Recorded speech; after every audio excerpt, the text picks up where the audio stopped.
ప్రభువైన యేసుక్రీస్తు వారి శక్తి కలిగిన నామములో కూడిన ప్రతి ఒక్కరికి ప్రభునామములో వందనాలు చెల్లిస్తున్నాను.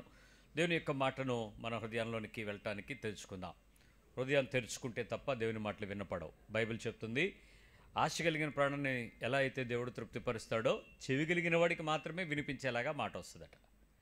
సో ఆశ ఉండడం ఎంత ప్రాముఖ్యతో చెవి కలిగి దేవుని మాట వినగలగడం కూడా అంతే ప్రాముఖ్యంగా ఉండాలి. చాలాసార్లు మనం నేర్చుకుంటున్నటువంటి ఆదివార వర్తమానంలో శోధించబడడం పాపం కాదు, కానీ శోధనలో పడడం పాపం అని వింటున్నాం. శోధనలో పడడానికి రకరకాల పరిస్థితులు వస్తాయని మనం తెలుసుకున్నాం. శోధించబడడం అంటే చాలామందికి చాలా ఈజీగా మనకు కావాల్సినటువంటివన్నీ వస్తున్నాయి, అంత టెంప్టేషన్స్ ఏముంటాయి మనకి అని అనుకుంటాం. కానీ ఆత్మీయతలో భూమి మీదకు వచ్చినటువంటి దేవుని యొక్క స్వరూపమైనటువంటి క్రీస్తు మనకు చూపించినటువంటి మాదిరిలో ఆయన చెప్పినటువంటి మాటలు కానీ చూపిన మాదిరిని కానీ ప్రవర్తన అంతటిపై దేవుని అధికారానికి ఆయన ఒప్పుకోలను బట్టి చాలా ప్రభావవంతంగా ఒక మానవుడు దేవునితో ఎంత దగ్గరగా జీవించాలి అనే విషయాలు నేర్పించాడు. ఆలోచిద్దాం. ఒక ప్రత్యేకమైనటువంటి శోధన ఎలా ఉంటుందంటే, మానవునికి ఆత్మీయమైనటువంటి తీవ్రతలు ఎలా ఉంటాయంటే, ఏదైనా నేను దేవుని దగ్గరకు వచ్చినప్పుడు స్వంతం చేసుకోవాలి, పొందుకోవాలి, కాంకర్ చేయాలి, ఎలాగైనా దానిని నేను తెచ్చేసుకోవాలి అనేటువంటిది ప్రతి ఒక్కరికి ఉండేటువంటి శోధన. ఇది ఆత్మీయమైనటువంటి శోధన. ఎందుకు స్వంతం చేసుకోవాలి అని బలహీనతలో నుంచి బలంలోకి తెచ్చుకుంటానికి ప్రయత్నం చేస్తాడంటే, మానవుడు తనకున్నటువంటి అవకాశాలు దేవుని దగ్గరికి వెళ్ళి మెప్పింప చేయటానికి, దేవుని యొక్క మెచ్చుకోలును పొందటానికి, దేవుని యొక్క దయను సంపాదించుకోవడానికి, దేవుని యొక్క ప్రాపకాన్ని సంపాదించుకోవటానికి చాలా టెక్నిక్స్ వాడడం నేర్చుకున్నాడు. ఆ టెక్నిక్స్లో దేవుని సంతోషింప చేయటానికి తపస్సు అని, యజ్ఞము అని, యాగము అని, హోమము అని, దానము అని, స్నానము అని ఇత్యాది కార్యక్రమాలు చేస్తూ భగవంతుని మెప్పింపజేసినట్లయితే ఆ దేవుడు తన మెప్పుకోలులో నుంచి మనుషులందరికీ కావలసిన గొప్ప సంతోషాన్ని ఇవ్వగలుగుతాడు. ప్రతి ఒక్కరికి ఆయన గ్రాంట్ చేస్తాడు. దొరికేసుకుంటే తెచ్చేసుకోగలుగుతానికి ఉపయోగపడతాయి అని కొన్ని పద్ధతుల్లో కొంతమంది ఎప్పుడో ఏవో చెప్పినటువంటి విషయాలను పట్టుకుని చాలామంది ఫాలో అవటం మొదలుపెట్టారు. క్రైస్తవుడికి ఏం దొరికింది అని అంటే, యేసుక్రీస్తు నామములో ప్రార్థన, ఉపవాసము, కన్నీరు, యాచన, విజ్ఞాపన, మొర్ర, అంగలార్పు, ఈ పదాలు మనకి తెలిసిన తర్వాత ఎలా చేస్తే టెక్నిక్, ఎట్లా చేస్తే దేవుణ్ణి సాటిస్ఫై చేయొచ్చు, దేవుని దగ్గర ఉన్న వాటిని మనం తెచ్చుకోవచ్చు, ఏ మార్గంలో వెళ్తే, ఏ పాస్టర్ గారి దగ్గరికి వెళ్తే, ఏ స్థలంలోకి వెళ్తే మన ప్రాబ్లంని రీచ్ చేసుకుని తెచ్చుకోవచ్చు అనే దానికి క్రైస్తవ్యంలో బహు ఎక్కువ బలహీనత ప్రవేశించింది. దీనిలో ఆశీర్వాదాలు అనే ఒక అద్భుతమైన పదం మనుషులకు పరిచయం అయింది. ఏదైతే యేసుక్రీస్తు వారు చెప్పలేదో అది క్రైస్తవ సంఘానికి పరిపాటిగా మారిపోయింది. ఆశీర్వాదాలు, దీవెనలు, ఈ రెండింటినీ పట్టుకుని మిమ్మల్ని ఆశీర్వదిస్తాం రండి, మీరు దీవించబడతారు రండి, మా దగ్గరకు వచ్చినప్పుడు ఇట్లా వస్తారు రండి, మరి దేవుని దగ్గరికి వచ్చాక ఎంత శ్రమ పడుతుంటే ఆ మాత్రం ఇవ్వకపోతే దేవుడు ఏంటి అని చెప్పి నిన్న మొన్న ఒక న్యూస్లో, అది న్యూస్ కాదు, మాకు వచ్చినటువంటి వాట్సాప్లో ఒక సేవకులు నలుగురు కలిసి ధనాన్ని పిలుద్దాం రండి అని కూడా మాకు ఒక మీటింగ్ పెట్టారు. ధనాన్ని పిలుద్దాం రండి. ఇవాళ నేను మీకు మీ గ్రూప్లో, మన గ్రూప్స్లో పోస్ట్ చేస్తాను. ఆ పోస్ట్ ఎలా ఉంటుందో చూద్దురుగా. How they can call money అంటే, శామిల్ పట్టా పిలిచాడు, శ్యామ్ కుమార్ పిలిచారు, అలాగే ఇప్పుడు వీళ్ళు పిలుస్తారు. డబ్బులు వస్తాయా? కింద క్యూఆర్ కోడ్ వేశారు. నాకు అప్పుడే డౌట్ వచ్చింది. వాళ్ళు పిలిస్తే వాళ్ళ దగ్గరికి రాని డబ్బు నువ్వు పిలిస్తే వస్తుందా? వాళ్ళు ఎందుకు కోడ్ వేయాలి? దానికి మాకు స్కాన్ చేయండి, దీనికి కానుక పంపడానికి ఎందుకు అడగాలి? మరి వాళ్ళు పిలవచ్చు కదా డబ్బుల్ని. సో వాళ్ళకి తెలియదు చాలామందికి ఇలాంటి పనులు. ఏంటి అని అంటే, శ్రమలు తీర్చుకోవటం, సమస్యలు తగ్గించుకోవటం, ఇరుకులు ఇబ్బందులు తీసేసుకోవటం, పరిస్థితులన్నింటినీ నీకు కావాల్సినట్టుగా అనుకూలంగా మలిచేసుకోవటం, నీకు కావాల్సినటువంటి రాచమార్గపు దీవెనలు వేసుకోవటం, డిక్లరేషన్స్ నువ్వే చేసేసుకోవటం అనేది చాలామందికి ఏర్పడింది. దీనిని సరిచేయబడటం బదులు శోధనలోనికి తీసుకుని వెళ్ళే భక్తిపరులు పెరిగిపోయారు సంఘంలో. అది శోధన అని మీకు తెలియదు. అవి శోధించబడేటువంటి పద్ధతులని చాలామందికి తెలియదు. క్రీస్తుతో ఉండేటువంటి అనుబంధం, దేవునితో సంబంధం ఒక క్రైస్తవ్యంలో ఒక ఆశ. నిజంగా ఒక క్రిస్టియానిటీకి నేను ఎందుకు వచ్చానో నన్ను ఎవడైనా నిన్ను అడిగితే నువ్వు చెప్పాలి, I have a right relationship with God, I know the good connection between human nature to godly divine nature అని చెప్పగలగాలి. అసలు ఆ దైవత్వపు సంపూర్ణతకు వెళ్ళడానికి కావలసిన దారి తెలుసుకోవటం క్రైస్తవ్యం అని చెప్తుంటే, అసలు ఆ దారి వదిలేసి ఆ దారిలో వచ్చే దీవెనలు పట్టుకుంటారని చాలామంది తిప్పలబడతా ఉన్నారు. దేవునితో సంబంధం ఒక క్రైస్తవ్యం. రెండవది, పైనున్న వాటి మీదకు ఆశ, ధ్యాస. కిందున్న వాటి కొరకు ఎతకడం. ఒక క్రైస్తవ విశ్వాసంలోకి వెళ్ళినప్పుడు ఇక అక్కడి నుంచి ఏమెత్తుతాడు?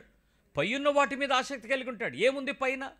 దేవుని యొక్క రాజ్యము, దేవుని యొక్క నీతి, దేవుని యొక్క జ్ఞానము, దేవుని యొక్క ఉన్నతమైన ఆ నిత్యత్వపు సంగతులు, ఆ పైనున్న చాలా విషయాలు ఉన్నాయి. వాటి గురించి వదిలేసి పరసమ్మతులు, దైవ సంబంధమైన విశ్వాస పరిస్థితులను వెతుకోవడం మానేసి ఎంతసేపు భూమి మీద ఉన్న వాటి కొరకు విపరీతమైనటువంటి ఫిర్యాదులు, ప్రార్థనలు.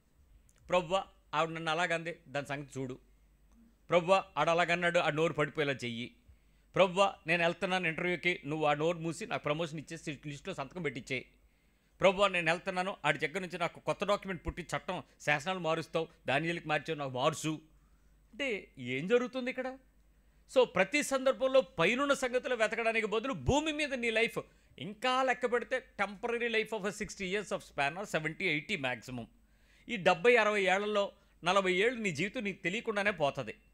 సగం రాత్రి, సగం పగలు. రాత్రులు నిద్రపోతావు, నువ్వేం అడగవు.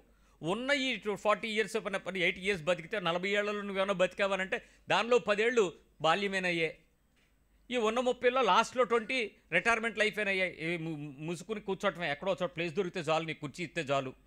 ఉన్న 20 ఏళ్ళు బతికి ఎంతసేపు దేవుడిని మెప్పింపజేయటం ఎట్లా అనే దానికి ప్రాక్టీస్ అయిపోతే భక్తి అబద్ధం కాదు. ఆలోచించడు. క్రైస్తవ్యాన్ని కూడా చీప్ చేసేసి బతుకంతా చేసి మన మా దగ్గర ఒక ఆయన అన్నాడు, నిజంగా నేను ఎక్కడెక్కడికి వెళ్ళానో తెలుసా? అరుణాచల్ వెళ్ళాను, తర్వాత శ్రీమాన్ రామానుజులు గారు తిరిగిన ప్రదేశం తిరిగాను అన్నాడు. నీకేం చెప్పాడు చెప్పు దేవుడు అన్నాను. అలా కూర్చుని అది వెళ్తే ఓ ప్రశాంతత అన్నాడు. అదే ఏంటో చెప్పు, నువ్వు ఎవరికైనా ఉపదేశించు. ఆయన తిరిగాడు, ఆయన చెప్పాడు, ఆయన బోధించాడు, ఆయన బతికాడు. నీకేం బతుకు మరి? రేపు నీకు డిఏ పడలేదు, అదే ఇంక్రిమెంట్ పడలేదు, రిటైర్మెంట్ అయిపోయావు, ఊరుకుంటావు పోని ప్రశాంతంగా. ఆయన ఏం చెప్పాడు? అంతా మిథ్య అన్నాడు. ఊరుకోగలవా? మరి నోరెత్తి మాట్లాడతావు నువ్వు అని అంటాడు. కానీ మీతో మాట్లాడలేము సార్ అన్నాడు. నాతో మాట్లాడకపోవడం ఏంటి? నేను చెప్పేది అబద్ధం అయితే మాట్లాడు.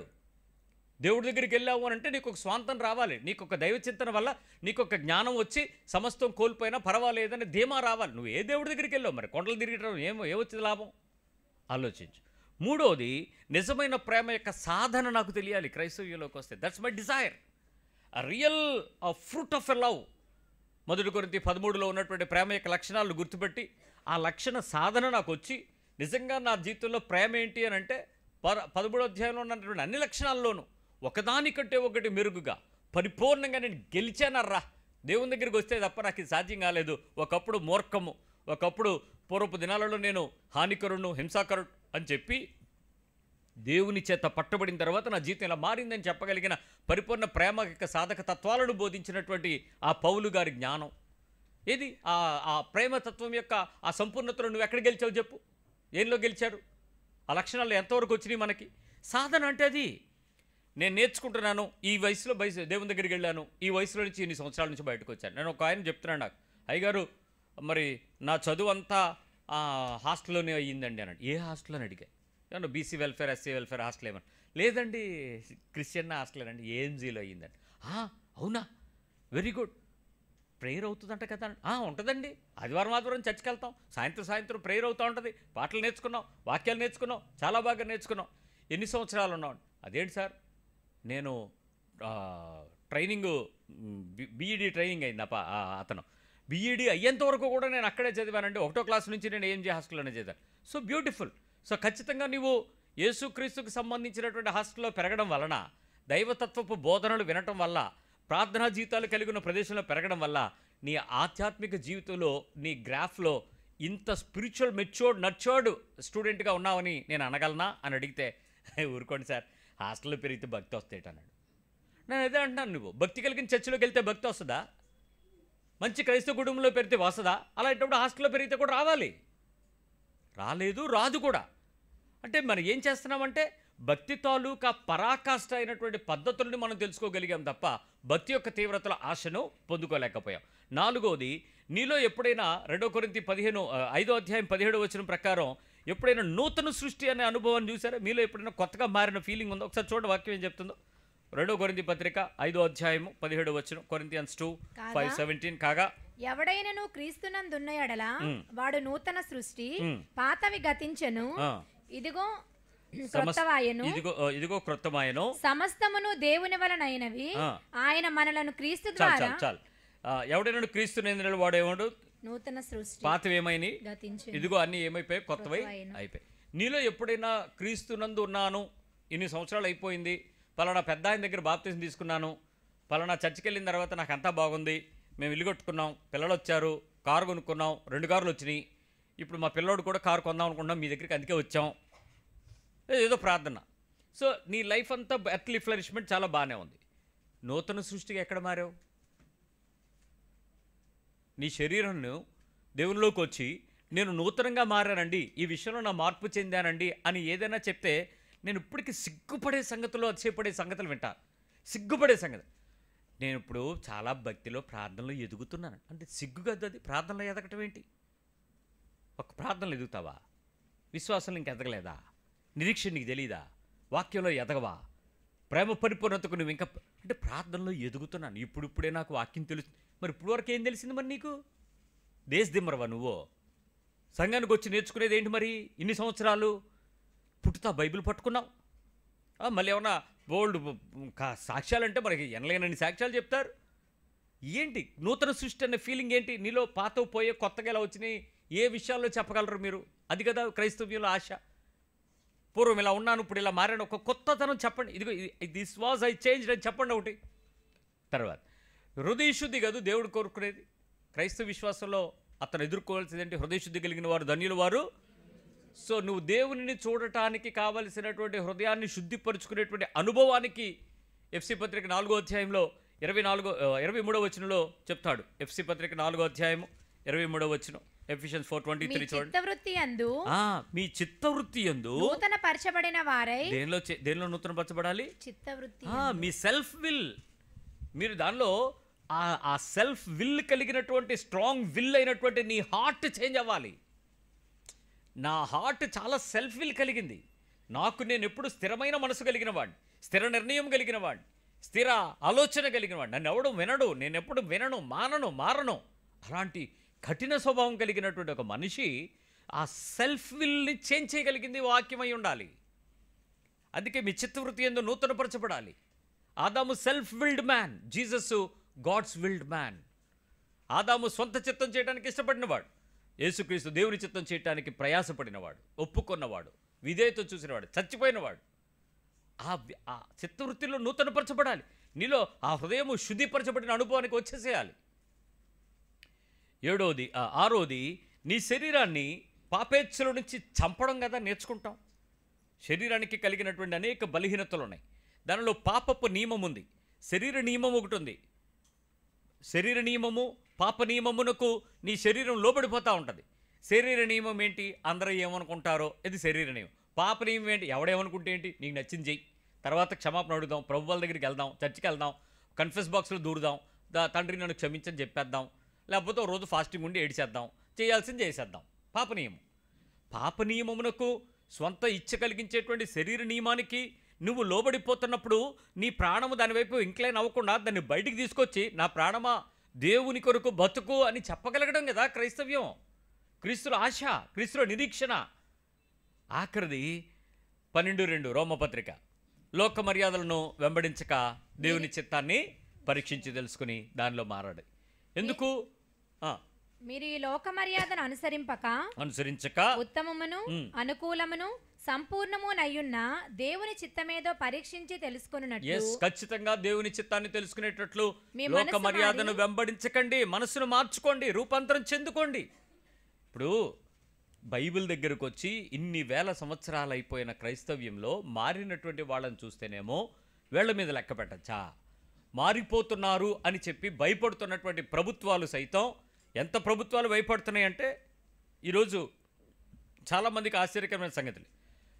రాష్ట్రపతి ఒరిజినల్ నికార్సైన హిందూ, ఉపరాష్ట్రపతి హిందూ, ప్రధానమంత్రి హిందూ, హోమ్ మినిస్టర్, క్యాబినెట్ అంతా హిందూసే. స్టేటు మినిస్టర్స్ అందరిని చూస్తే ఒక దక్షిణాదిలో 4 రాష్ట్రాలు తప్ప అన్ని రాష్ట్రాలు హిందూలే. కానీ అందరికీ భయం ఏంటో తెలుసా? హిందూ దేశంగా ఈ కన్వర్షన్ ఎక్కువైపోతుందని భయపడిపోతున్నారు. నిజమేనా? మొత్తం గవర్నమెంట్లో టాప్ టు బాటమ్ అంతా హిందూ పరిపాలనలో ఉండి హిందూ దేశం అయిపోద్దా? చట్టాలు చేసేది వాళ్ళే, రాష్ట్రపతి వాళ్ళే, మన సుప్రీంకోర్టు చీఫ్ జస్టిస్ హిందూయే, చట్టాలు శాసనాలు చేసేవాళ్ళు అందరూ వాళ్ళే కదా. మరి క్రైస్తవం ఎలా అయిపోతుందని భయపెడుతున్నారు. మిమ్మల్ని ముస్లిం కంట్రీ ఎలా అయిపోతుందని భయపెడుతుంటే భయపడిపోతున్నాం మనం. మొత్తం వాళ్ళ చేతుల్లోనే ఉంది. ఎక్కడ అవుద్ది? వాళ్ళు కావాలని అలా భయపెట్టి మనల్ని చూపి వాళ్ళు ఓటు బ్యాంక్ రాజకీయాలు చేసుకుంటున్నారు. నిజానికి వాళ్ళు భయపడుతున్నారు అని అంటే మనల్ని చూసి, క్రైస్తవులను చూసి, ముస్లింలను చూసి వాళ్ళు భయపడుతున్నారా అని అంటే ముస్లిం సంగతి నాకు తెలియదు, కానీ మనం క్రైస్తవులు కాబట్టి దాని గురించి మాట్లాడుకుందాం. నిజంగా మనల్ని చూసి వాళ్ళు భయపడే అంత భక్తి మనలో ఉందా అంటే మనలో మనం ఏం చెప్పచ్చు? ఊరుకోండి సార్, అంత భక్తి క్రైస్తవులు ఎవడు మారాడు? అంత సీరియస్గా ఎవడున్నాడు? అప్పట్లో ప్రార్థన చేస్తే ఆకాశం ఆగింది, అప్పట్లో ప్రార్థన చేస్తే రాజులు తత్తరిల్లిపోయారు. మనకెక్కడ జరుగుద్ది సార్? మన వాళ్ళు అంత భక్తి పరులు ఎవరున్నారండి? ఇదే కదా కామన్ క్రిస్టియన్ స్టేట్మెంట్. ఏ లీడర్ని చూసి ఎవడు భయపడుతున్నాడు? ఇప్పుడు నరేంద్ర మోడీ గారికి బైబిల్ ఇమ్మంటే ఆ రోజు పెద్ద క్రైస్తవులు చెప్పేసుకుంటారు, చంద్రబాబు నాయుడు బైబిల్ చదివాడని చెప్పేసుకుంటారు, జగన్ బాబు చర్చిలోకి వచ్చాడని. ఇవన్నీ కామన్ ఫ్యాక్టర్స్. ప్రతిరోజు క్రిస్మస్ జరిగే స్టంట్లే. మరి క్రిస్టియానిటీ డెవలప్ అయిపోయిందా? పోనే ఊరుకోండి సార్, ఎక్కడ డెవలప్ అయింది? ఎక్కడో ఏదో వెళ్తుంది అంతే. మీటింగులు ఎన్నో ఒకప్పుడు జరిగాయి, ఇప్పుడు ఏం జరుగుతున్నాయి? భయపడుతున్నారు అంటారు. ఉట్టిదే ఇవన్నీ. వాస్తవంగా క్రైస్తవ్యంలోకి వచ్చిన ఇన్ని సంవత్సరాలలో కూడా క్రైస్తవ్యాన్ని చూసి భయపడాల్సింది వాళ్ళెవరో కాదు, నీలోనే క్రీస్తులో ఎదుగుతున్నటువంటి ఆత్మీయతను చూసి నీకే తెలియాలి ఆ డెఫర్మేషన్ ఏంటో, ఆ ప్రత్యేకమైన నవీనతత్వం ఏంటో, ఆ సంపూర్ణతత్వం ఏంటో అనేది క్రీస్తులో ఉన్న నీకు ఆ ప్రత్యేకత తెలియకపోవడం ఎంత బలహీనతో చెప్తాను. గడిచిన వారంలో కొన్ని ప్రార్థనలు చూపించినప్పుడు మనకు భయం వేసింది. నేను 5వ ప్రార్థన చెప్తాను. అపోస్తుల కార్యాలు 10వ అధ్యాయంకి రండి. యాక్ట్స్ 10. ఒక వ్యక్తి ఉన్నాడు ఇక్కడ, ప్రార్థన చేస్తున్నాడు. 10వ అధ్యాయం 2వ వచనం. అతడు తన ఇంటి వారందరితో కూడా దేవుని యందు భయభక్తులు గలవాడై ఉండి. ఇది ఎనసొంపైన మాట అండి. యెహోషువ ప్రార్థన చేశాడు ఏమని? నేను నా ఇంటి వారము దేవుడైన యెహోవాను సేవిస్తామని. ఇప్పుడు ఇక్కడ ఈయన చెప్తున్నాడు. అపోస్తుల కార్యాలు 10వ అధ్యాయం 2వ వచనం. యాక్ట్స్ 10:2. అతడు తన ఇంటి వారందరితో ఎవరో తెలుసా ఇతను? Cornelius is not an zoo. Italy దేశానికి సంబంధించినటువంటి ట్రోప్ కమాండర్. ఆ ప్రదేశంలో ఉండేటువంటి కొర్నేలి అనే ఒక భక్తిపరుడు కైసరులో ఉంటూ తన ఇంటి వారందరితో కూడా దేవుని యందు భయభక్తులు గలవాడి ఉండి ప్రజలకు బహుధర్మము చేయుచు ఎల్లప్పుడూ దేవునికి ప్రార్థన చేయువాడు. అబ్బా, ఎంత చక్కటి సాక్ష్యం అండి ఇతని గురించి. మరి నువ్వు కూడా అలాగే కదా ప్రార్థన చేసి సాక్ష్యం కలిగి ఉంటారు. మీ ఇంటి వారి గురించి ఇలాంటి కొన్నేళ్ళ గురించి సాక్ష్యం చెప్పమంటే ఏం చెప్తారు? మీ పక్క వాళ్ళు అడగండి, మీకు కూడా ఇలాంటి బైబిల్ ఏమన్నా పేరు రాస్తే మీ పేరు రాయిచ్చా, మీ కుటుంబం గురించి రాయిచ్చా అని. మీరు క్రైస్తవులు కదా, అపార్ట్మెంట్లో క్రిస్టియన్స్ ఎవరున్నారంటే మీ పేరే కదా చూపిస్తారు, ఎందుకంటే నువ్వు స్టార్ కడతావు క్రిస్మస్కి. ఆ ఇంట్లో స్టార్ కడతారు, వాళ్ళే క్రిస్మస్ అంటారు కదా. ఈ మాట చెప్పచ్చా? మరి మీరు నిజంగా మీ వీధుల్లో మనకి క్రిస్టియన్స్ అనేటువంటి ముద్ర పడింది, ఎందుకో తెలియదు కానీ పడింది కదా. అప్పుడు ఆ పడిన దానికి ఇక్కడ ఏం చెప్తున్నాడు? ప్రజలకు బహుధర్మము చేయొచ్చు, ఎల్లప్పుడూ దేవునికి ప్రార్థన చేయొచ్చుండేవాడు, నిజంగా భయభక్తులు కలిగి ఉన్నాడు, ఇంటి వాళ్ళందరూ దేవునితో ఉన్నారు. ఇతడు ప్రార్థన చేయడం ప్రారంభించాడు. 4వ వచనం. అతడు దూత వైపు చదువు అసలు సిచ్యువేషన్ చదివే. బైబిల్ ఎప్పుడు చదవడానికి అర్థమవుద్ది. పగలు ఇంచుమించు 3 గంటల వేళ దేవుని దూత అతని యొద్దకు వచ్చి. ఎంత స్పెసిఫిక్ టైమింగ్ కూడా బైబిల్ చెప్పిందో చూసారా? పగలు ఇంచుమించు 3 గంటల వేళ, exact time, day time, afternoon 3 o'clock approximately. కొర్నేలి అని పిలుచుట దర్శనమందు తేటగా అతనికి కనబడెను. ఓకే. అతడు దూత వైపు తేరి చూచి భయపడి ప్రభువా ఏమని అడిగెను. అందుకు దూత, నీ ప్రార్థనలను నీ ధర్మ కార్యములను దేవుని సన్నిధికి జ్ఞాపకార్థముగా చేరినవి. ఇప్పుడు నీవు యొప్పేకు మనుషులను పంపి పేతురు అను మారుపేరు గల సీమోనును పిలిపించుము. అతడు సముద్రపు దరినున్న. ఇక్కడ చూడండి, ఎందుకోసం పేతురు ప్రార్థన చేసుకుంటున్నాడో తనకు తెలుసు. అదే టైంలో కొర్నేలి ఇంటి వారు ప్రార్థన చేస్తున్నారు. కొర్నేలి కూడా ప్రార్థన చేస్తున్నాడు. దేవుని దూత అక్కడికి వచ్చింది. వచ్చి ఏం చెప్పాడంటే, కొర్నేలి ఆగాను, భయపడ్డాడు. ప్రభువా ఏంటి అని అడిగాడు. ఆ దేవత చెప్తుంది, నీ ప్రార్థనలన్నీ దేవుని సముఖానికి చేరాయి. ఏం చేరాయి? అక్కడ చూడండి 4వ వచనంలో ఆఖరి భాగంలో ఆ దూత నీ ప్రార్థనలను నీ ధర్మకార్యములను దేవుని సన్నిధికి జ్ఞాపార్థంగా చేరినవి. ఇప్పుడు నా ప్రశ్న వినండి, కొర్నేలి దేని కొరకు ప్రార్థన చేశాడు? బైబిల్ చూసి చెప్పండి.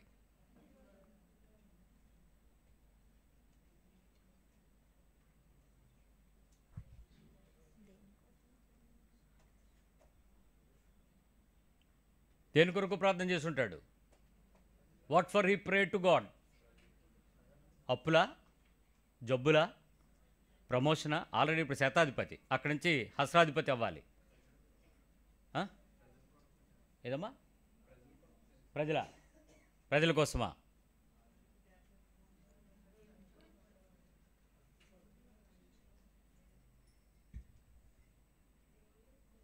దేవునితో మాట్లాడాడు. అదే దేనితో మాట్లాడాడు? దేని గురించి అడిగాడు?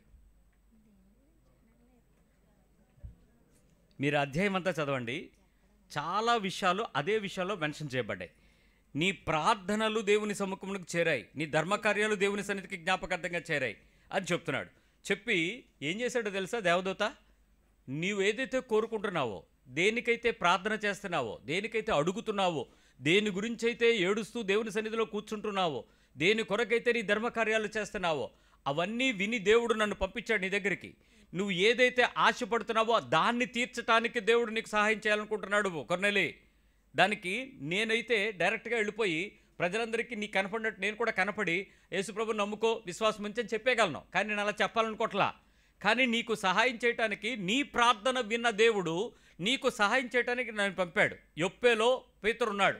ఆ ప్రదేశంలో ఒక చర్మకారుని ఇంట్లో దిగాడు. అతని దగ్గరికి వెళ్ళు, నీ మనుషులను పంపించు, వాళ్ళకి చెప్పు, అక్కడ నేను వాళ్ళతో మాట్లాడతాను, పేతురుకి దర్శనమిస్తాను. పేతురు మాట్లాడతాడు. అసలు మా దగ్గరికి వెళ్ళాలా వద్దా అన్నది అతనికి డౌటు. ఇజ్రాయేల్ దగ్గరికి వెళ్ళండి, నశించిపోతున్న ఇజ్రాయేల్ దగ్గరికి వెళ్ళండి తప్ప ఎవరి దగ్గరికి వెళ్ళొద్దని ఆల్రెడీ శిష్యులకు చెప్పేశాడు యేసుప్రభు. కానీ నువ్వు ఇప్పుడు అన్యుడివి, నువ్వు ఇటలీకి సంబంధించిన వాడివి, నువ్వు క్రైస్తవుడు కాదు, నువ్వు యూదుల సంబంధం కాదు, నువ్వు ఎక్కడప్పనే సమరయుడు అంటే అది కాదు, నువ్వెవడో అన్యుడివి. నీ దగ్గరికి దేవునితో వచ్చి సమాధానం చెప్పి మాట్లాడాలంటే మాకు చాలా అవసరం.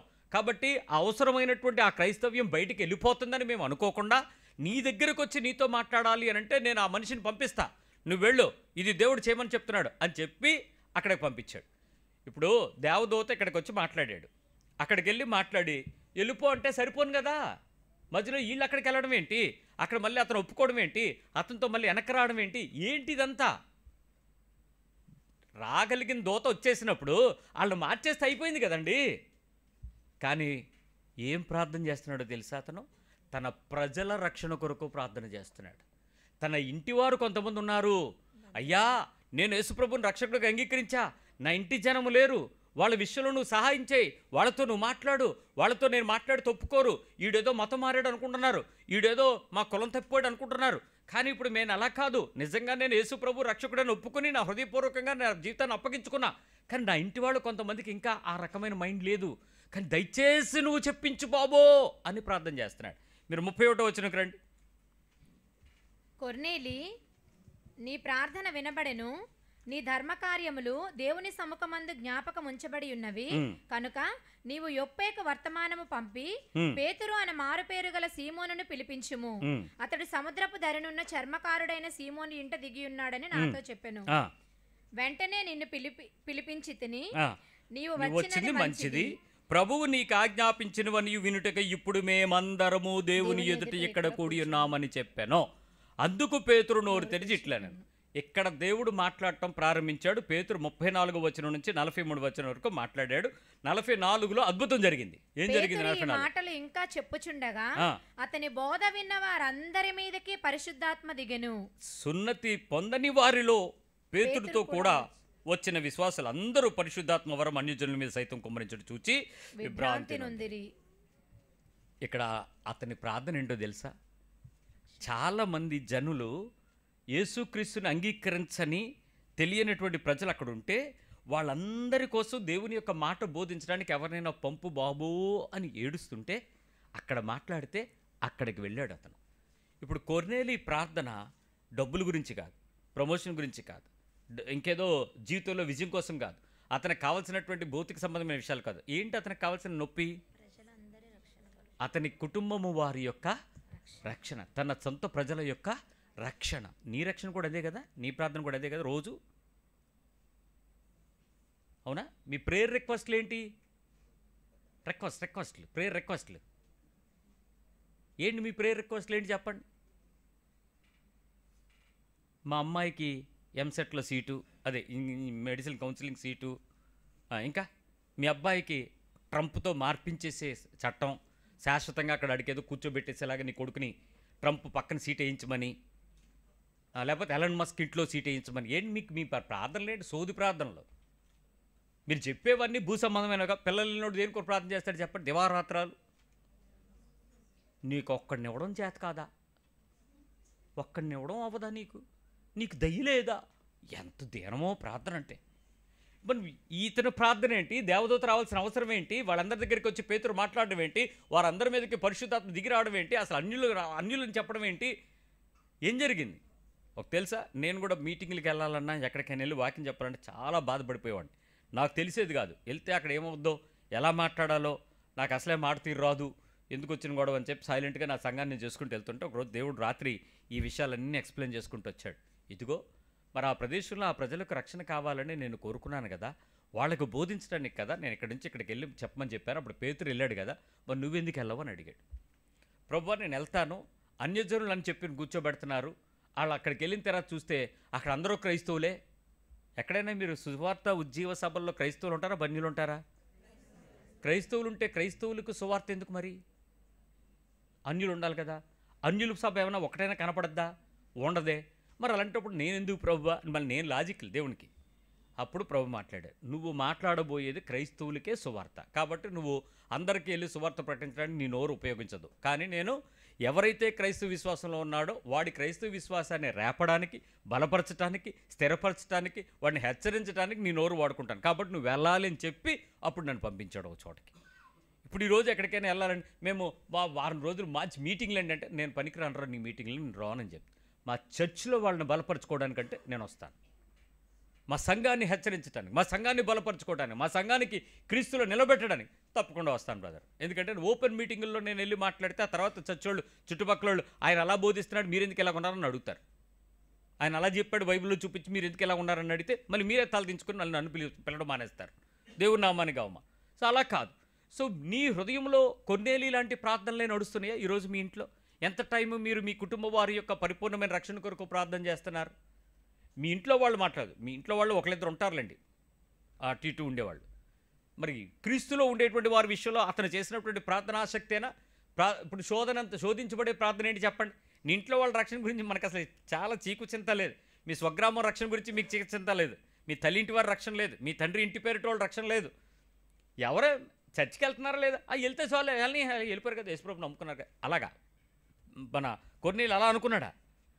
పరిశుద్ధాత్మతో నింపబడిన అభిషేకంతో ప్రతి ఒక్కరూ మారుమనసు పొందాలని కోరుకున్నాడు. అప్పుడు పేతురు కావాల్సి వచ్చాడు. దేవుని ఆత్మ అతనితో మాట్లాడి అతన్ని పంపించి అతని ప్రజల రక్షణ కొరకు ప్రార్థన చేస్తున్నాడు కొర్నేలి. అంతేగాని తన ప్రజల కొరకు చేసే ప్రార్థనలు దేవుని సమ్ముఖానికి చేరుతాయి. నీ సొంతానికి చేసే ప్రార్థనలు వినాలంటే ఎక్కడుందో మన ప్రార్థన. ఒకసారి రండి, ఎస్తేరు గ్రంథంకి రండి, 9వ అధ్యాయం 27వ వచనం. ఎస్తేరు 9, ఎస్తేరు గ్రంథము 9వ అధ్యాయం 27వ వచనం. యూదులు ఈ 2 దినములను గూర్చి వ్రాయబడిన ప్రకారముగా ప్రతి సంవత్సరము వాటి నియామక కాలమును బట్టి వాటిని ఆచరించెదమనియు, ఈ దినములు తరతరముగా ప్రతి కుటుంబములోను, ప్రతి సంస్థానములోను, ప్రతి పట్టణములోను జ్ఞాపకము చేయబడినట్లుగా ఆచరించెదమనియు, ప్రతి ప్రదేశంలో కూడా ఈ రోజుల్ని మేము ఇలాగే జ్ఞాపకం చేసుకుంటామని చెప్పి వాళ్ళు డిక్లేర్ చేసుకున్నారు. మరి ఎస్తేరు చేసినటువంటి ప్రార్థన ఏంటి? ఎస్తేరు ఎందుకు ప్రార్థన చేసింది? ఎస్తేరు యొక్క బాధ్యత ఏంటి? ఎస్తేరుకున్నటువంటి దేవుని రక్షణ కార్యం ఏంటి? ఈరోజు ఎస్తేరు ప్రార్థనలో మనం ఎందుకు చేస్తున్నాం? అక్కడ తన కుటుంబం వారు తన జనము మీదకి వచ్చినటువంటి శిక్షాదోషాన్ని తప్పించుకోవటానికి, తన ప్రజలను రక్షించుకోవటానికి, తన ప్రజలను విమోచించుకోవటానికి ఉన్న ఒకే ఒక మార్గం దేవుడు కలుగు చేసుకుని ఆమెను బ్రతికిస్తే తప్ప ఆమెతో పాటు ఉన్నటువంటి జనాంగం బతకడానికి అవ్వదు. లేకపోతే ఆ దేశంలో వాళ్ళందరినీ కూడా ఊరికమ్మే తీసుకెళ్ళిపోతారు, చంపేస్తారు. అలాంటి పరిస్థితి తన ముందుకు వస్తే తను చేసింది ఉపవాసం తన ప్రజల రక్షణ కొరకు. ఈరోజు నీ ఉపవాసం దేనికి? నిన్న కేవైసీలో పాప నన్ను ప్రశ్నించింది, అన్నయ్య చాలా రోజులు అయిపోయింది నేను మీతో మాట్లాడాను, ఇంతకు మునుపు కాలంలో నాకు పిల్లలు లేరన్నప్పుడు మీరు ఎందుకు కంగారు పడకమ్మా అన్నారు, ఇప్పుడు నేను డాక్టర్ దగ్గరికి వెళ్ళటానికి ఐయువి దగ్గరికి వెళ్ళమంటున్నారు, లేదా ఐవీఎఫ్ చేయమంటున్నారు, ఇలాంటి పరిస్థితుల్లో నేను ఉపవాస ప్రార్థన చేస్తున్నాను, పర్లేదు పిల్లలు పుడతారా? ఉపవాస ప్రార్థన పిల్లలు పుడతారా? ఇది ఏమన్నా పాయసంతో పిల్లలు కండం అనుకున్నావేటి? ఆ స్టోరీలు వినేసి పుత్రదాత వృక్ష ఫలము, పాయసం కొండ, ఇవన్నీ ఆ బైబిల్లో జరిగిన స్టోరీలే అక్కడ ఇంకోలా జరుగుతాయి, పెద్ద తేడా ఏమి ఉండదు. మరి నూతన నిబంధన విశ్వాసంలో నీకు అలాంటి వాటి మీద విశ్వాసం అని చెప్పాడా? ఏమైంది నీ ప్రార్థన? దేని కొరకు నీ ఆశ? మరి ఇప్పుడు శోధించబడడానికి మీరు చేసేవన్నీ రెగ్యులర్ లైఫ్లో ఏంటవి? శోధన ప్రార్థనలు కదా, శోధించబడుతున్న పరిస్థితులు కదా. ఆమె చేస్తున్నటువంటి విజ్ఞాపన ఏంటి? 27 నుంచి చదవండి, మళ్ళీ చదవండి. యూదులు ఈ 2 దినములను గూర్చి వ్రాయబడిన ప్రకారముగా ప్రతి సంవత్సరము వాటి నియామక కాలమును బట్టి వాటిని ఆచరించదమనియు, ఈ దినములు తరతరముగా ప్రతి కుటుంబంలోనూ ప్రతి సంస్థానంలోనూ ప్రతి పట్టణంలోనూ జ్ఞాపకం చేయబడినట్లుగా ఆచరించదమనియు. ఎందుకు వాళ్ళు ఆ డేస్ని డిక్లేర్ చేసుకున్నారు? దేవుడు వారితో పనిచేసినటువంటి అద్భుతమైన ఆ ఇంటర్వెన్స్, ఆయన వచ్చి చేర్చుకున్నాడు వాళ్ళని. ఆమె పట్ల దయ కలిగించాడు రాజుకి. ఆ తరువాత ఆ రాజు ఆ చట్టశాస్త్రాలు చేసిన వాడిని ఉరివేయించడానికి ఉపయోగించుకున్నాడు. ఆమె ఆ పట్టణపు రాణిగా ప్రచారం చేయబడింది. ఆమెను ఆ స్థితికి తీసుకురావటానికి ఆమె ఎంత విశ్వాసంతో ప్రాణం పణంగా పెట్టి వెళ్ళి వాళ్ళని రక్షించుకోవడానికి ఉపవాసం ఉంది. తన ప్రజలందరూ పశువులేమి పసిపిల్లలేమి అన్నిటినీ ఉపవాసం పెట్టి ఎందుకు వెళ్ళింది? కాబట్టి దేవుని పక్షంగా దేవుడు జ్ఞాపకం చేసుకున్న రోజులని వాటిని జ్ఞాపకం చేసుకుని వెళ్ళారంట. ఉదయాన్నే నాకు ఫ్రెండు నాకు ఒక మెసేజ్ పెట్టాడు. ఆ మెసేజ్లో ఏముందంటే,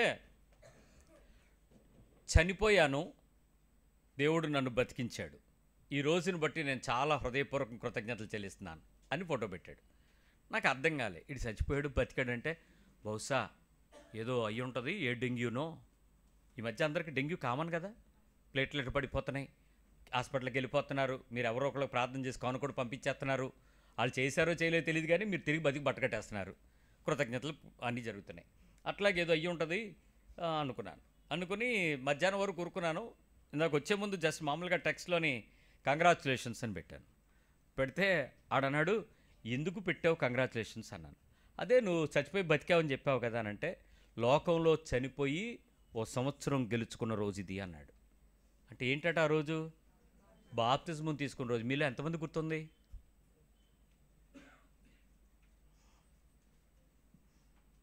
సర్టిఫికేట్ చూడాలి మళ్ళీ. ఇప్పుడు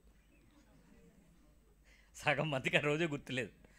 ఆ లోకంలో ఉండేటువంటి ఆ ఎస్తేరు చేసినటువంటి దినాలను బట్టి ఇజ్రాయేలు సంతానాలు బతకడాన్ని వాళ్ళు తరతరాలు మర్చిపోకుండా గుర్తుపెట్టుకుంటామని, దాన్ని ఒక పండగగా ఉపవాసపు దినాలు ప్రకటించుకుంటామని చెప్పుకున్నారు. నీ జీవితంలో అలా రక్షించబడిన రోజుల కొరకు నువ్వు పెట్టుకున్న ఉపవాస క్రమాల కొరకు నువ్వు ప్రార్థన చేస్తే తప్పేమీ లేదు. ప్రభు చేసిన ఉపకారానికి నీ శరీరాన్ని ఆయాసపరుచుకొని కృపను పొందుకున్నాను ప్రభువా నువ్వు నాకు ఇచ్చావని నువ్వు అంగలారిస్తే దాని విషయంలో నీ ఉపవాసం అంగీకారమే. కానీ మరి నువ్వు చేసే ఉపవాస ప్రార్థనలన్నీ దేని కొరకు చెప్పండి. ఒక ఆయన చెప్తున్నాడు, పాస్టర్ గారు కోర్టులో కేసు ఉందండి, మరి ఎలాగైనా మనం గెలవాలండి, ఇది life and death prestige issue అండి అన్నాడు. ఏం చేద్దాం? నేను ఉపవాసం ఉంటున్నాను, మీరు కూడా ఉండండి అన్నాడు. నీ ఇంట్లో కోర్టు గెలవడం ఏంటి, నా కడుపు మార్చుకోవడం ఏంటి, నాకు షుగరు, నేను తినాలా అవ్వదాను, ఈ ఒక్క పూట నా కోసం అండి. నీ కోసం నేనెందుకు పూటపడాలి? అది నీ ఇంటి వారికి బాధ కదా. కొంతమంది అంటారు కదా, మీ ఉపవాస ప్రార్థనలో మనకు జ్ఞాపకం చేసుకోండి, మీ కన్నీటి ప్రార్థనలో జ్ఞాపకం చేసుకోండి, నీ ఆల్ నైట్ ప్రేయర్లో మీ గురించి మేము జ్ఞాపకం చేసుకోవాలి. నువ్వేం చేస్తావు? బిర్యానీ తిని పడుకుంటా, క్రికెట్ మ్యాచ్ చూస్తుంటా, రాత్రి బిగ్ బాస్ రాత్రి అంతా గెలుగుతూ ఉంటావు, బాగా ఆడుతున్నాడా, ఓటేద్దామా అని. మరి ఏంటి నీ బాధ ఏంటి? విశ్వాస సంబంధమైనటువంటి ఉపవాస క్రమము ఈరోజు నువ్వు శోధించబడ్డానికి వాడుకుంటున్నావే, శోధన ప్రార్థనగా మారిందే, అసలు చేయవలసినటువంటి దానికి మారిపోయిందే. ఎస్తేరు చేసినటువంటి ఉపవాసం గురించి, ఎస్తేరు ప్రార్థనా గుంపులు కట్టినటువంటి నేటి క్రైస్తవులకు మీరు అంగలార్చడం ప్రార్థన చేయటం అనే ఓ నెపం మీద ఉపవాసాల గురించి ప్రకటించుకుని పొద్దున్నుంచి సాయంత్రం వరకు ఏమీ తినకుండా అరిస్తే, కేకలేస్తే, ప్రార్థన చేస్తే, ఏడిస్తే, పాటలు పాడితే, లేకపోతే నోటి మాటలతో ప్రార్థన చేస్తే దేవుడు వినేస్తాడా? అది శోధన ప్రార్థనలు, అవి శోధించబడే పరిస్థితులు అవుతున్నాయి. తర్వాత ఒక విషయం చెప్తాను. నిర్గమకాండంకి రండి, 33వ అధ్యాయం. నిర్గమకాండం 33వ అధ్యాయం, ఎక్సోడస్ 33:12. మోషే యెహోవాతో ఇట్లనెను, చూడుము, ఈ ప్రజలను తోడుకొని పొమ్మని నీవు నాతో చెప్పుచున్నావు, కానీ నాతో ఎవరిని పంపెదవో అది నాకు తెలుపలేదు. నేను నీ పేరును బట్టి నిన్ను ఎరిగి ఉన్నాననియు నా కటాక్షము నీకు కలిగినదనియు చెప్పితివి కదా, కాబట్టి నీ కటాక్షము నా ఎడల కలిగిన ఎడల నీ కటాక్షము నా ఎడల కలుగునట్లుగా దయచేసి నీ మార్గమును నాకు తెలుపుము. ఏమడిగాడు మోషే?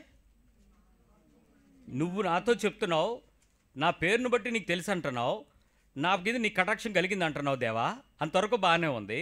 నువ్వు నాకు చెప్పాల్సింది ఏంటో తెలుసా? నీ మార్గాలు నాకు show me your ways, underline చేసుకోండి. నీ మార్గాలు నాకు తెలుపుము. 15వ వచనం. మోషే నీ సన్నిధి రాని ఎడల ఇక్కడ నుండి మమ్మను తోడుకొని పోకుము. రెండోది ఏం అడుగుతున్నాడు? నీ సన్నిధి మాతో రా. మొదటిది ఏంటి? నీ మార్గం, నీ మార్గం చెప్పు, నీ దారి ఏంటో నాకు చెప్పు, నువ్వు ఎలా నడిపిస్తావో చెప్పు, నువ్వు ఎటువైపు నుంచి ఎటు తీసుకెళ్తావు నువ్వు నాకు టీచ్ చేయి. నెక్స్ట్ నీ ప్రెజెన్స్ నాతో ఉంచు. మోసెస్ ప్రార్థన ఏంటి ఇప్పుడు చెప్పండి? ఇప్పుడు నువ్వు చేసే ప్రార్థన ఏంటి చెప్పండి? మీరు ఎప్పుడైనా ఏమన్నా ప్రభువా నువ్వు నాతో రా అని అడిగితే దేవుడు ఏమంటాడు చెప్పండి? వస్తే ఏమవుద్దా? మామూలు మళ్ళం అనమాట, రాడులేండి ఏమనుకోవద్దు. వస్తే దేవుడు నీతో పాటు నడిస్తే ఈరోజు పొద్దున్న కారు ఎక్కుతూ ప్రభు నువ్వు నాతో రా అన్నావు అనుకో, ఏమవుద్దు చెప్పండి? నువ్వు కార్ డ్రైవర్ సీట్లోకి ఎక్కి నువ్వు ఇలా కూర్చుని ఇలా డోర్ వేయగానే టక్కన డోర్ తీసి ఇలా పక్కకి వెళ్ళి ఇలా వచ్చి పడినట్టు చూసావు అనుకో, నువ్వు అడిగావు కదా వెళ్ళావు ఇంట్లో ఉంచి కింద దిగే ఉంది ప్రభు నువ్వు సన్నిధి నాతో రా అని.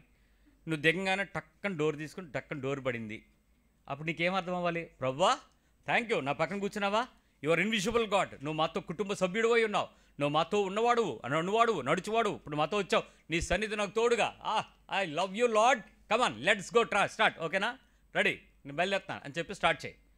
ఇంకా అక్కడ నుంచి ప్రభు నీతో ఉంటే నీ పరిస్థితి ఏంటి చెప్పండి? ఒక్క బూతు మాట వస్తుందా? ఒక చెడ్డ మాట రానిస్తాడా? లోకంలోకి వెళ్ళనిస్తాడా? సంతోషం అనేది ఏమైనా ఉంటుందా నీకు లోకంలో? లోకంలో సంతోషాలు ఏదో సోది సొల్లు గాసిప్ ఉంటుంది కదండి, పుకారు. ఎవరో ఏదో వచ్చి ఆఫీస్లో నీతో ఏదో మాట్లాడబోతున్నారు అనుకోండి, వెంటనే ఆడికి కనబడదు, నీకు అర్థమైందని ఆడికి అర్థం కాదని చెప్పలేవు, నీ భాష ఆడికి అర్థం కాదు, ఆడొచ్చి రెచ్చిపోతుంటాడు, భయ్యా మన హెడ్ ఆఫ్ ది డిపార్ట్మెంట్.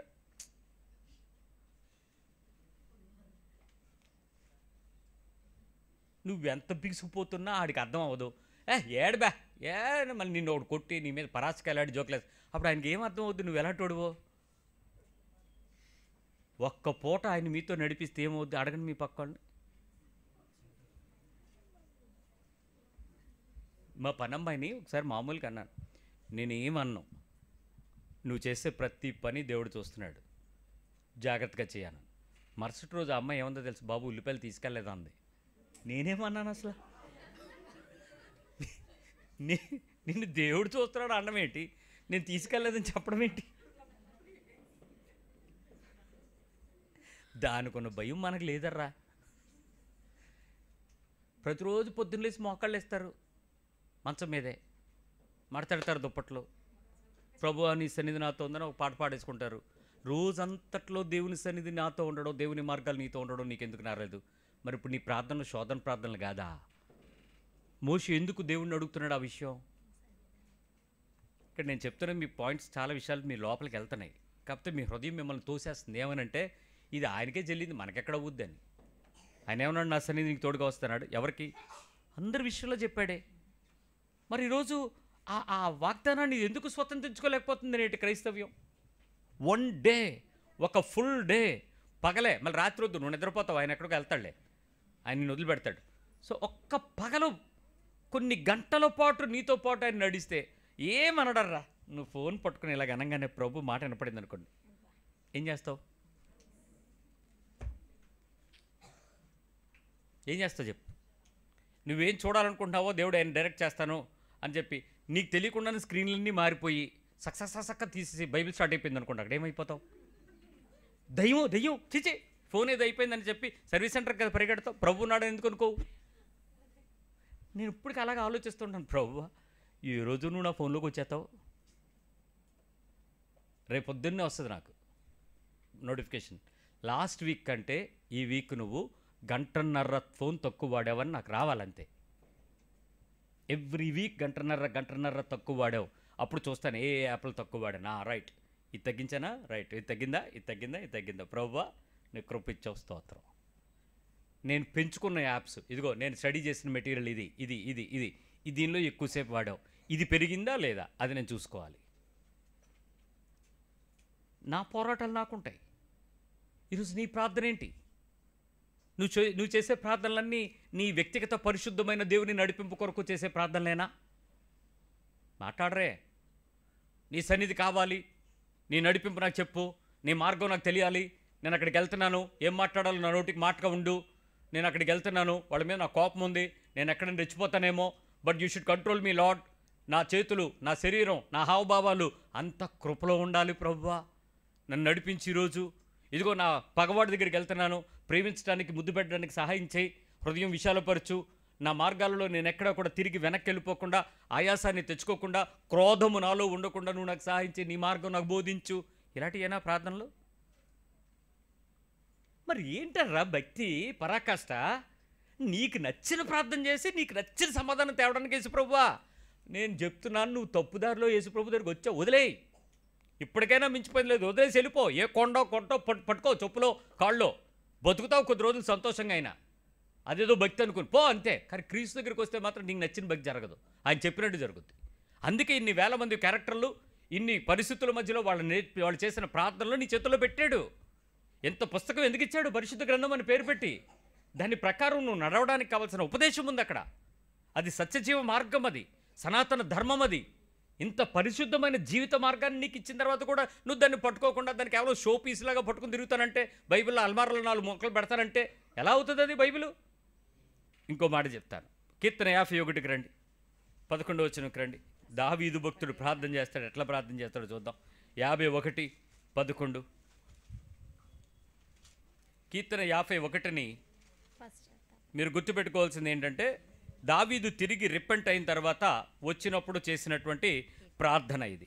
ఈ ప్రార్థనను బలి అర్పణ కీర్తన అంటారు. అక్కడెక్కడ రాసుకోండి. 51వ కీర్తన సైడ్ టైటిల్లో బలి అర్పణ కీర్తన అని అంటారు. అంటే తను ఎంతగా హృదయాన్ని, విరిగి నలిగిన హృదయాన్ని బలిగా అర్పించాడో అప్పుడు వచ్చినటువంటి మాటలు. తను చేసేది తప్పని తెలుసు, పాపమని తెలుసు, దేవుని ఆత్మతో ఉన్నవాడే తప్పు చేయాల్సిన పరిస్థితి వచ్చిన శరీర బలహీనతకు లోబడిపోయినాడని ఒప్పుకొని అప్పుడు చెప్తున్న మాటలు ఇవి. బత్షెబా విషయంలో తిరిగి వచ్చి రిపెంట్ అయినాడు. బలి అర్పణ కీర్తన.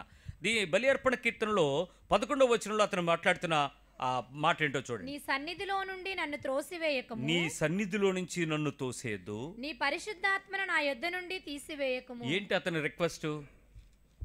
నీ ఆత్మను, నీ సన్నిధిని నా నుంచి దూరం చేయదు. నేను ఈ తప్పు చేశాననుకో, నీ ఆత్మ సౌండ్ లేకుండా ఆగిపోద్ది. పరిశుద్ధాత్ముడు దుఃఖపడి మౌనంగా ఉంటాడు. పరిశుద్ధాత్ముడు స్పందించలేడు. పరిశుద్ధాత్ముడు నీతో పాటు కలిసి ఆనందించలేడు. పరిశుద్ధాత్ముడు నీతో పాటు కలిసి విజ్ఞాపన చేయడానికి సహాయం చేయలేడు. ఆయన సన్నిధిలో, నీ సన్నిధిలో ఆయన ఆనందించలేడు. నువ్వు ఉంటావు, నువ్వు వెళ్తావు, నీతో ఉంటాడు, నీలో ఉంటాడు, దుఃఖపడతాడు. అయ్యో నేను వెళ్ళకూడదు అనుకుంటున్న దగ్గరికి ఇటు తీసుకెళ్ళిపోతున్నాడే, నేను చేయకూడదని పని మనిషి చేస్తున్నాడే, ఇది ద్వేషిస్తానని తెలుసు నా చేత ద్వేషిస్తున్నాడే. ఆ శరీరంతో నువ్వు చేసే పనిని పరిశుద్ధాత్ముడు ఆనందించలేనప్పుడు ఎట్లా ఉంటుంది? దావీదు చేసేసాడు ఆ పని, వ్యభిచారం చేసేసాడు. అది చేసేసిన తర్వాత అతని హృదయం ఏడుస్తుంది, దుఃఖపడుతుంది, మొర్రపెడుతుంది. అప్పుడు చెప్తున్నాడు ఏమని? అయ్యా, నాకు హృదయంలో నూతన మనసు పుట్టిస్తావని నాకు తెలుసు, కానీ ఏదో స్తబ్దుగా ఉన్నాను, సైలెంట్గా ఉన్నాను. యుద్ధానికి వెళ్తే గెలుస్తాననే నమ్మకం కానీ, పరిస్థితుల మధ్యలో నన్ను నడిపిస్తున్నావు అనే విశ్వాసం కానీ నేను కోల్పోతున్నాను. భయం వచ్చేసింది. నా అంతరంగంలో ఏదో తెలియని వేదన వస్తుంది. నూతన మనసు నాకు పుట్టించు, ఏది పోగొట్టుకున్నాను అది నాకు ఇవ్వు, నీ సన్నిధి నుంచి నన్ను తోసేయకు, నీ ఆత్మ నా నుంచి తీసేయకు, your anointing should teach me Lord. అదేనా మన ప్రార్థనలు ఈరోజు? నేను తప్పులు చేయకుండా ఉంటావని నేనేమి గ్యారంటీగా నిత్య చెప్పలేను. నువ్వు కూడా చేస్తావు, నేను కూడా చేస్తాను, అందరం కూడా చేస్తాం. సహజమైన పొరపాట్లు, సహజమైన శరీర శోధనలకు, సహజంగా లోకంలో ఉండేటువంటి ఐక్య విచారాలకు మనం బలహీనతలు పడుతూ ఉంటాం. కానీ ఆ బలహీనతల్లో వార్న్ చేసే పరిశుద్ధాత్మ దేవుడిని వదులుకోమని ఎవడు చెప్పాడు? It's a warning spirit, it's a condemning spirit. నిన్ను ఖండిస్తూ ఉంటాడు, నీకు బోధిస్తూ ఉంటాడు, నీకు నేర్పిస్తూ ఉంటాడు. ఇది చెయ్యకూడదు, ఇది వెళ్ళకూడదు, ఇది నడవకూడదు, ఇది నా మార్గం కాదు, ఇది నాకు ఆనందం ఇచ్చే విషయం కాదు, ఇది నువ్వు చెయ్యొద్దు, ఇక్కడ నీ నోరు కాచుకో, ఇక్కడ నీ కన్నులు చూపులు మర్చుకో, ఇక్కడ నీ పాదములు తప్పించుకో, ఇక్కడ నీ చేతులు కడుక్కో, ఇక్కడ నిష్కల్మంగా ఉండు. ఈ ప్రదేశంలో నీ హృదయాన్ని తెరు, ఈ ప్రదేశంలో మనసు తెరు, ఈ ప్రదేశంలో చేతులు తెరు, ఈ ప్రదేశంలో నీ పరసు తెరు, ఈ ప్రదేశంలో అక్కడ నీ ఆహారంలో కుండ తెరు. ఎన్ని బోధలండి మనిషి బతుకులో. చాలామంది చాలా పరిస్థితుల్లో ఏదో దేవునికి ఏదో చేసేస్తున్నాం అనేటువంటి ఫీలింగ్స్ చాలామంది ఉంటారు. I'm sorry, I'm pity to say you, ఈరోజు నేను డబ్బుల గురించి మాట్లాడుకుంటున్నా, కానీ ఈ విషయంలో పరిశుద్ధాత్మని దుఃఖపరిచే జ్ఞానంతో చాలా బలహీనతలతో ఉంటూ ఉంటాయి. సంబడి విల్ సే దట్, నేను బ్రదర్ మనం చేస్తున్నటువంటి ప్రార్థనలో ఈ పనిని చేయటానికి దేవుని సంకల్పమై, దేవుని ఉద్దేశమై, దేవుని చిత్తమై, దేవుని నిర్ణయమై, దేవుని ఏర్పాటై ఈ పనిని ఈ ప్రణాళిక చొప్పున చేద్దామని చెప్పి సంఘమంతా అపేక్షగా ప్రార్థన చేశాం. ఒక తీవ్రమైన ప్రయాస పడి సంఘ పరిచర్యలకు సిద్ధపడతాం. ఎవరో బ్రదర్ వస్తాడు, వచ్చి బ్రదర్ దేవుని పని కొరకు ఇది వాడండి అని ఇచ్చాడు. మంచిది, నువ్వు ఇచ్చిన దాని గురించి నేనేం మాట్లాడలే. కానీ నీ శక్తికి మించి ఇచ్చావా, స్తోమతకి మించి ఇచ్చావా, నీ లేమిలో నుంచి ఇచ్చావా, కరువులో నుంచి ఇచ్చావా, సమృద్ధిలో నుంచి ఇచ్చావా, ఇవ్వగలిగినంత ఇచ్చావా? నిజంగా ఆలోచించి ఎలా ఇచ్చావో తెలుసా? అలా ఇచ్చేటప్పుడు ఎలా ఇస్తామో తెలుసా? మన హృదయం, నేను ఇస్తున్నాను వాడే నా దీంతో పరిచయం చేసే అన్నట్టు ఉంటుంది. అయిపోద్దా? నువ్వు ఇచ్చేదంతా అయిపోద్దా? అలాగే దేవుని రాజ్య పనులు అందరూ చేస్తున్నారా? సేవ పరిచర్యలు ఎవ్వడు నువ్వు ఇచ్చేదంతా సరిపోదు. ఇక్కడ నేను డబ్బుల గురించి మాట్లాడట్లా.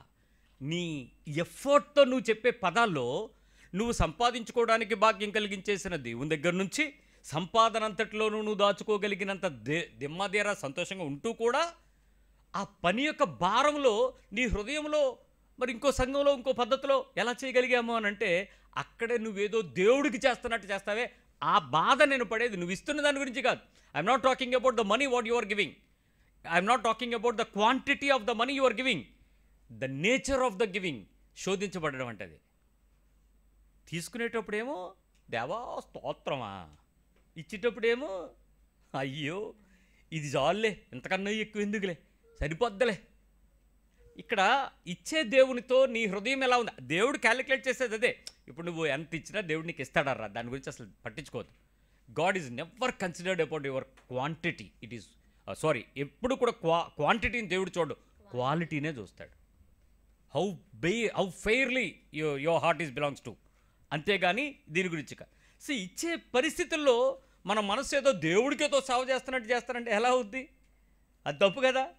ఒకసారి నేను అలాగే ఇవ్వబోతే ప్రభు నన్ను సరిచేశాడు. అప్పుడు అన్నాడు, నువ్వు ఇస్తావా నిన్ను తీసేసుకోనా అన్నాడు. ఒకసారి ఏనండి ఆ మాట. ఎస్, ద వర్డ్ హిట్ అయిన రోజు మోకాళ్ళ మీద పట్టడం అంటే ఏంటో, సచ్చినవాని వల్ల అవ్వు తిని అనేటువంటి పదం దానియేలు గ్రంథంలో చదివిన తర్వాత నాకు జరిగింది. అది సచ్చినోళ్ళలో పడ్డాను, అంతే దబ్బని పడ్డాను కింద. ప్రభువా నన్ను తీసుకుంటావా? నన్ను ఆ తర్వాత నాకు అర్థమైంది ఆయన నన్ను తీసేసుకున్నాడు. ఇంకా లోకంతో పని ఉండదు, పరిస్థితి ఏముండదు. అప్పుడు నువ్వు అప్పటి వరకు సంపాదించింది టేక్ హోమ్ శాలరీ మంచి ఫిగర్ వచ్చేసేటోడికి 5 అంకెలు వచ్చేటోడికి అనుకున్నాను. అప్పుడు అన్నాడు, ఇది నాది నిన్ను తీసుకోనా అన్నాడు. అప్పుడు కూడా ఒప్పుకోలే, సచ్చిన వాళ్ళ పడ్డాను. కానీ కొవ్విన హృదయం కేకలేస్తుంది లోపల, నువ్వెంత సంపాదించగలిగినాడు తెలుసా అంటుంది. ఆ తర్వాత ప్రభు అన్నాడు, ఉద్యోగం లేదు, గడిది గుడ్ లేదురా, నా పని చేతికన్నాడు అని లాక్కెళ్ళాడు. అప్పుడు కరువు అంటే ఏంటో, చెప్పులు లేకుండా తిరగడం అంటే ఏంటో, ఆకలి అంటే ఏంటో, మంచినీళ్ళు అయితే రైల్వే స్టేషన్లో ఏ పంపు దగ్గర వేడి నీళ్ళు తాగాలో తెలిసింది. రోడ్డు పక్కన తినటం అంటే ఏంటో నేర్పించాడు. అడుక్కోలేదంతే, అన్ని పనులు చేయించాడు. అప్పుడు తెలిసింది దేవుని పద్ధతి ఏంటో. అప్పటి వరకు హృదయం ఏంటి? నేను సంపాదిస్తున్నాను, it's my money, it's my earn. అయ్యో బాబు ఎంత శోధనండి అది. కొంచెం తగ్గితే ఊరుకోలేము, ఇస్తుంటే గర్వం ఒప్పుకోదు, శరీరం గెచ్చేస్తుంది, రెచ్చిపోతుంది లోపల. దేవునితో తమాషాలు ఆడద్దు. ఈరోజు దేవుడు అదే మాట్లాడుతున్నాడు. అతను అంటున్నాడు, దావీదు, నీ ఆత్మ నీ సన్నిధిని నా నుంచి తీసేస్తే నేనేమవ్వను, పనికి మళ్ళీ అయిపోతాను. ఇప్పటికేదో రాజును అనుకుంటున్నాను, ఇక రాజునవును చప్రసీన అయిపోతాను నేను. నీ ఆత్మ నాకు కావాలి, నీ సన్నిధి నాకు వదిలిపెట్టద్దు. నేను తప్పు చేశానే, ఆ టైంలో నీ ఆత్మ సన్నిధిని నేను పట్టించుకోలేదే, నీ ఆత్మ చెప్తున్న ఘోష వినలేదే, ఆ పాపానికి పరుగులెత్తానే, లోకానికి పరుగెత్తానే, సంతోషానికి పరిగెత్తానే, కయ్యానికి కాలు దువ్వానే, ఇష్టం వచ్చిన పదాలు ఇసిరానే. ఆ టైంలో దేవుని ఆత్మ నాతో నివసిస్తున్నప్పుడు పరిశుద్ధాత్మను దుఃఖపెడతానికి జ్ఞానం లేదే, బుద్ధి లేకుండా ప్రవర్తించానే. అవతల మనిషి ఎవడు, యువతల వ్యక్తి ఎవరు, అవతల పరిస్థితి ఏంటి, అది రెక్లెస్గా దేవుని ఆత్మను దుఃఖపెట్టానే. ఇప్పుడు నేను అనుభవిస్తున్నాను, ప్రభువా నీ ఆత్మను నా నుంచి దూరం చేయకు. యూరియా విషయంలో జరిగిపోయింది నేరం. రెడ్ అది కోల్డ్ బ్లడెడ్ మర్డర్ షీట్ తన చేతిలో పెట్టుకుని నన్ను చంపండరా అని కాగితం పట్టుకుని వెళ్ళేలా చేశాడు యూరియాని. ఏం పాపమండి అది. చేసింది వ్యభిచారం, మరొకటి రక్తాపరాధం. ఆ రక్తాపరాధం నుంచి నన్ను దూరం చేయని అడుగుతున్నాడు. అక్కడ తప్పుని ఒప్పుకోవటం, ఆ వ్యక్తిని తిరిగి రానివ్వం. కానీ పశ్చాత్తాపంలో దావీదు పడింది యూరియా హత్య కన్నా దావీదు తనను హత్య చేసుకున్నాడని చెప్పగలను. He died himself. ఇంకా తర్వాత అతను అలాంటి దోషం చేయలా, అలాంటి పాపంలోకి జారలా, అలాంటి వ్యభిచార బలహీనతలకు దిగిపోలా. అంత పరిశుద్ధంగా నిలబడడానికి ఉపయోగపడ్డాడు. ఆ చిన్నదాన్ని ముట్టలేదని కూడా రాసి ఉంటుంది లాస్ట్లో. వ్యక్తిగత జీవితం ఎందుకో దేవుని చేత తరమబడినప్పుడు నీ హృదయంలో, దేవా నీ ఆత్మ నాకు అవసరం, నీ టీచింగ్ నాకు అవసరం, నీ ప్రెసెన్స్ నాకు అవసరం. అసలు అది వదిలేసుకుని మనం చేసే ప్రార్థనలన్నీ ఏంటి? శోధనలు కదా. ఎగ్జామ్ చేసుకోండి. 1 శామ్యూయల్ చాప్టర్ 1 వర్స్ 8. 1 సమూయేలు 1వ అధ్యాయము 8వ వచనం. ఆమె పెనిమిటి అయిన ఎల్కానా, హన్నా నీవెందుకు ఏడ్చుచున్నావు? నీవు భోజనము మానుట ఎలా? నీకు మనోవిచారము ఎందుకు కలిగినది? 10 మంది కుమారుల కంటే నేను నీకు విశేషమైన వాడను కానా అని ఆమెతో చెప్పుచూ వచ్చెను.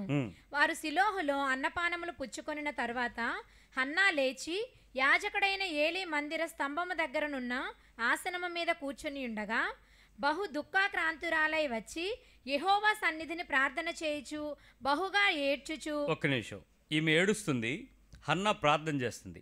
హన్నాకున్న సిచ్యువేషన్ పైన ఎల్కానా ఆమెతో ఏటాటా చేయుచు ఉన్న పరిస్థితుల మధ్య ఎల్కానా హన్నాతో ఓ మాట మాట్లాడాడు. ఏం చెప్పాడో తెలుసా? ఏడుస్తుంటే ఆమె ఏం ప్రార్థన చేస్తుంది, పిల్లలు లేరని. అతను వచ్చి ఏమన్నాడు తెలుసా?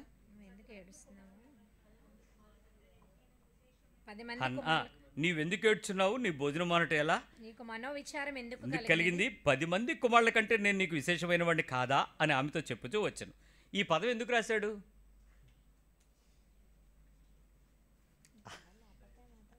ధైర్యంగా అదో డైలాగ్ కొట్టాడు.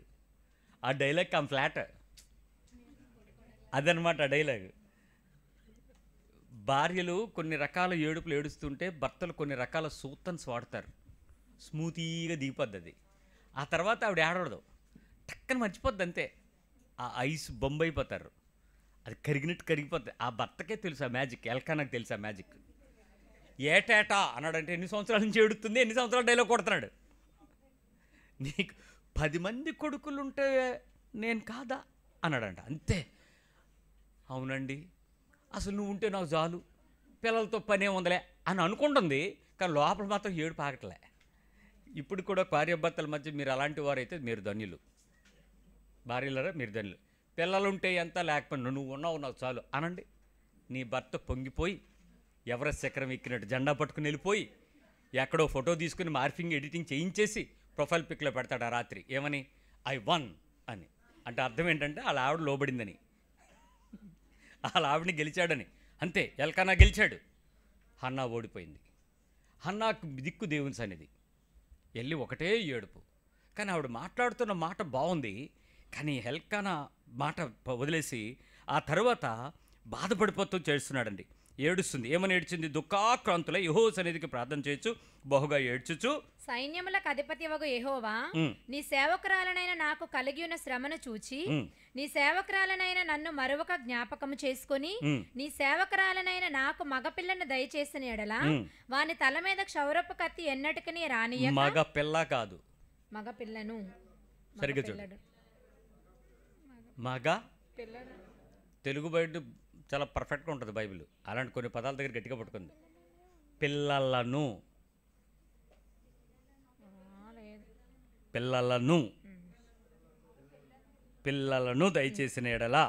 చదవండి. వాని తల మీద క్షౌరపు కత్తి ఎన్నటికీ రానియక వాడు బ్రతుకు దినములన్నిటను నేను వానిని యెహోవానగు నీకు అప్పగింతునని మొక్కుబడి చేసుకొనెను.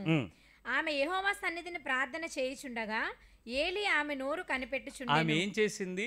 దానిని బైబిల్ ఏం చెప్పింది? ప్రార్థన చేసాను అని రాసింది. ఆమె ప్రార్థన చేస్తుందట. దేని కొరకు ప్రార్థన చేస్తుంది? పిల్లల కోసం. ఏమి మొక్కుబడి చేసుకుంది? నువ్వు గనక నాకు మగపిల్లల్ని ఇస్తే. ఎవరైతే అసలు ఆవిడకి పిల్లలు పుడతారన్నది డౌటు. ప్రతి ఏటా వెళ్తుంటే ఆవిడ ప్రార్థన చేయనట్లేదు ఎల్కానా. ఏమంటున్నాడు? 10 మందితో పిల్లలుంటే నీకెంత, నేను ఒకటి చాలనా అంటుంది. అక్కడి నుంచి వెళ్ళిపోతుంది. కానీ ఈసారి ఊరుకోలే. ఎలాగైనా సరే నేను దేవుని సన్నిధికి వెళ్తాను అనుకుంది. వెళ్ళింది, ఏడ్చింది, ప్రార్థన చేసినని రాస్తుంది. ప్రార్థన చేసినప్పుడు ఆమెకు ఉన్నటువంటి ఒకే ఒక అంగలార్పు ఆశ ఏంటి అని అంటే ఆమె మొక్కుబడి కొరకు చేసినటువంటి ప్రార్థన. నేను నీకు ఈరోజు నూతన నిబంధనలో మొక్కుబడులు చేసుకోమని ఎక్కడ నీకు చెప్పను. కానీ ఒకవేళ నువ్వు చేసుకుంటే మాత్రం చెల్లించడం మానొద్దని మాత్రం ప్రోత్సహిస్తాను. అది బైబిల్ చెప్పింది. నువ్వు ఏదైనా దేవునితో ఒక కమిట్మెంట్ అయితే ప్రతి కమిట్మెంట్కి ఒక సొల్యూషన్ ఉంటుంది. ఆ కమిట్మెంట్ని యాజ్ ఇట్ ఈస్గా చెల్లించడానికి ప్రయత్నించండి. ఇక్కడ పిల్లోడితో కమిట్మెంట్ ఏంటి? ఇస్తే తిరిగి నీకు ఇచ్చేస్తాను. ఇచ్చిందా లేదా? తీసుకొచ్చి శామ్యూల్ని పాలు విడిచిన వెంటనే తీసుకొచ్చి ఏం చేసింది? ఇచ్చిందా లేదా? ఈరోజు ఆమె చేసినటువంటి ప్రార్థన దేవుడు విన్నాడు అని అంటే అతడు ఎవరి చేత కూడా నూనె పోయించుకొనని ప్రవక్తగా సమూయేలు మారాడు.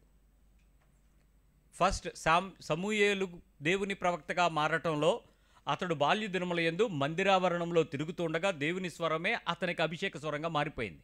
ఇక ఆ తర్వాత అతని ప్రవర్తన అంతా పరిశుద్ధమైన ప్రవర్తన, దేవుని కొరకు ఆశ కలిగిన బ్రతుకు, ఏ రోజు తప్పు చేయకుండా దేవుని కొరకు ఇష్టపూర్వకంగా ఏలి ఆ యాజకునికి ఇష్టమైన రీతిగా అదే ఇంట్లో సొంత కొడుకులు ఉన్నప్పటికీ కూడా ఏలి కొడుకుల కన్నా కూడా ప్రధానమైనటువంటి దేవుని ఎదుట మంచి మొట్టమొదటి ప్రవక్తగా ఎస్టాబ్లిష్డ్ చేయబడినటువంటి వ్యక్తి సమూయేలు. అలాంటి కొడుకుని కని తిరిగి ఎవరికి ఇచ్చేసింది? దేవుడికి ఇచ్చేసింది. పెద్దది మొదటిది దేవుని ఫలం అని తెలుసు. ఆమె అడిగింది, ఇస్తే నీకు ఇచ్చేస్తానంది. దాని కొరకు ప్రార్థన చేసింది. ఆమె ప్రార్థనను నేనేమనుకుంటానంటే she is the only dedicated prayer. ఎందుకు చేసింది అని అంటే దేవుడు ఆమెకు పిల్లలు ఇస్తాడని ఆవిడకి తెలుసు. ఆవిడ చేసిన ప్రార్థన సరిగ్గా వినండి.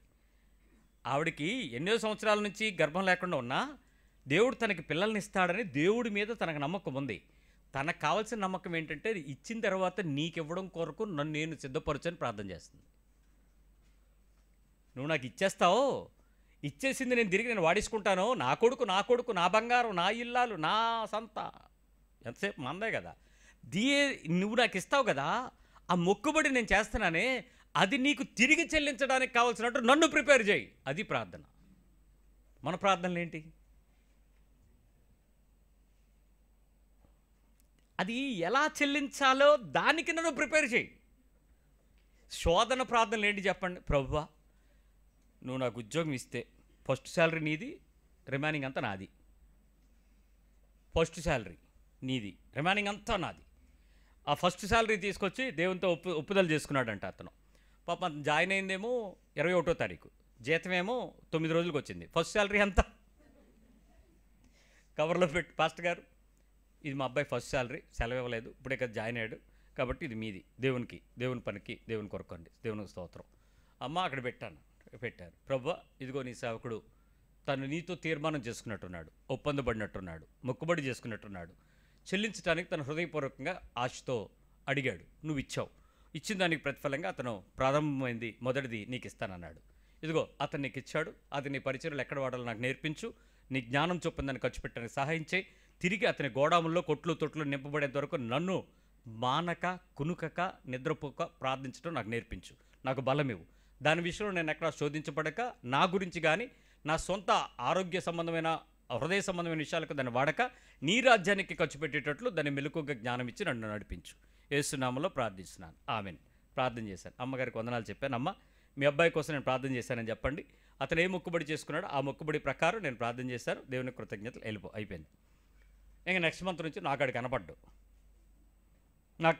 ఎందుకంటే నీ బాధ నీది, నా బాధ నాది. నేను కూడా ఖచ్చితంగా చెప్తాను, నువ్వు ఏ ప్రదేశంలో ఉన్నావో, ఏ సంఘానికి అయితే ఉంటావో ఆ సంఘంలో నీవు పోషించబడుతున్న దానికి తగినట్లుగా దేవుడు నిన్ను విషయాలు పరిచిన కొలది హృదయపూర్వకంగా ఆ ప్రదేశంలో హృదయంలో నిశ్చయించుకుని సంతోషంగా అక్కడ చెల్లించు.